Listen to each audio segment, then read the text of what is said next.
নতুন বছর পড়তে আর জাস্ট কয়েক ঘন্টার অপেক্ষা। হ্যাঁ, আর এই নতুন বছরে ফের একবার সংঘর্ষে জড়াতে পারে ভারত পাকিস্তান।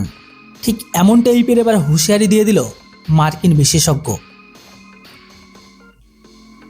যদিও বন্ধুরা, মার্কিন বিশেষজ্ঞর যে থিঙ্ক ট্যাঙ্ক প্রকাশ করেছেন, সেই থিঙ্ক ট্যাঙ্কে রয়েছে আমেরিকার নামী কিছু পলিসি বিশেষজ্ঞ, যেমন the council of foreign relation, যেটাকে সংক্ষেপে বলা হয় CFR।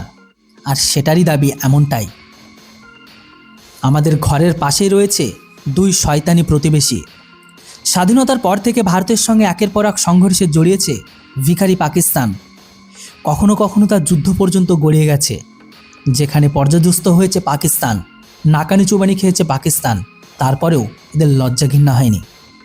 তবুও তাদের তরফ থেকে ভারতের ভেতরে কখনো জঙ্গিহানা, জঙ্গিদের মদত, এমন টাইপেরই সহ বিভিন্নভাবে ভারতকে ব্যতিব্যস্ত রাখার চেষ্টা করেছে পাকিস্তানের সরকার। শেষতম সংযোজন হলো পাকিস্তানের পাঠানো পেহেলগ্রাম জঙ্গিহানা। এ নিয়ে এবার মারাত্মক কথা শুনিয়েছে আমেরিকা। গত বছর এপ্রিলে পেহেলগ্রাম জঙ্গিহানায় মৃত্যু হয়েছিল 26 জন নিরীহ হিন্দু পর্যটকদের, যাদেরকে ধর্ম জিজ্ঞাসা করে করে গুলি করেছে। আর ওই ঘটনার পর অপারেশন সিঁদুর চালিয়ে পাকিস্তানের একাধিক ইসলামিক জঙ্গি ঘাঁটি গুড়িয়ে দিয়েছিল ভারত। এইরকম এক পরিস্থিতিতে আমেরিকার এক থিঙ্ক ট্যাঙ্কের বক্তব্য যে আবারও 2026 সালে ফের সংঘর্ষে জড়াতে পারে ভারত ও পাকিস্তান, কারণ ইসলামিক জঙ্গি কার্যকলাপ। তবে আপনাদের জানিয়ে দিই যে ওই থিঙ্ক ট্যাঙ্কে রয়েছে আমেরিকার নামী কিছু পলিসি বিশেষজ্ঞ, যেমন the council of foreign relation, যেটাকে সংক্ষেপে বলি CFR।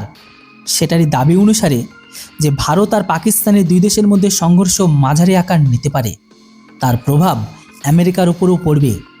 তবে ডোনাল্ড ট্রাম্প প্রশাসন চায় এই সংঘাত বন্ধ হোক। পাশাপাশি মার্কিন বিশেষজ্ঞরা বলেছেন আফগানিস্তানের সঙ্গেও পাকিস্তানের লড়াই হবে।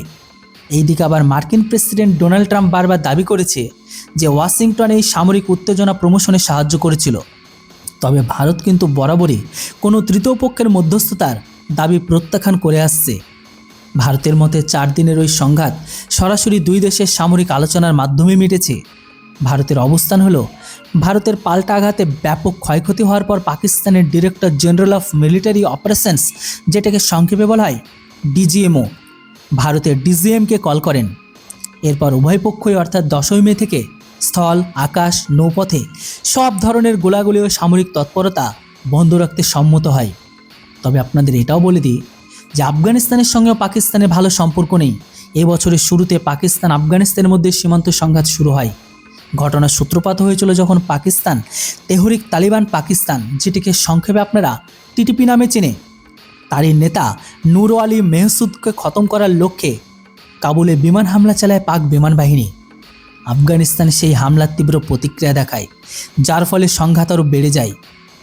কাউন্সিল অন ফরেন রিলেশন, যেটিকে CFR এর এক স্টেটমেন্টে বলা হয়েছিল যে 2026 সালে আফগানিস্তান ও পাকিস্তানের মধ্যে সশস্ত্র যুদ্ধ হওয়া একটি মাঝারি ধরনের সম্ভাবনা রয়েছে। আর এই যুদ্ধের পেছনে প্রধান কারণ হিসেবে থাকবে সীমান্ত জুড়ে সশস্ত্র গোষ্ঠীগুলোর ক্রমবর্ধমান হামলা।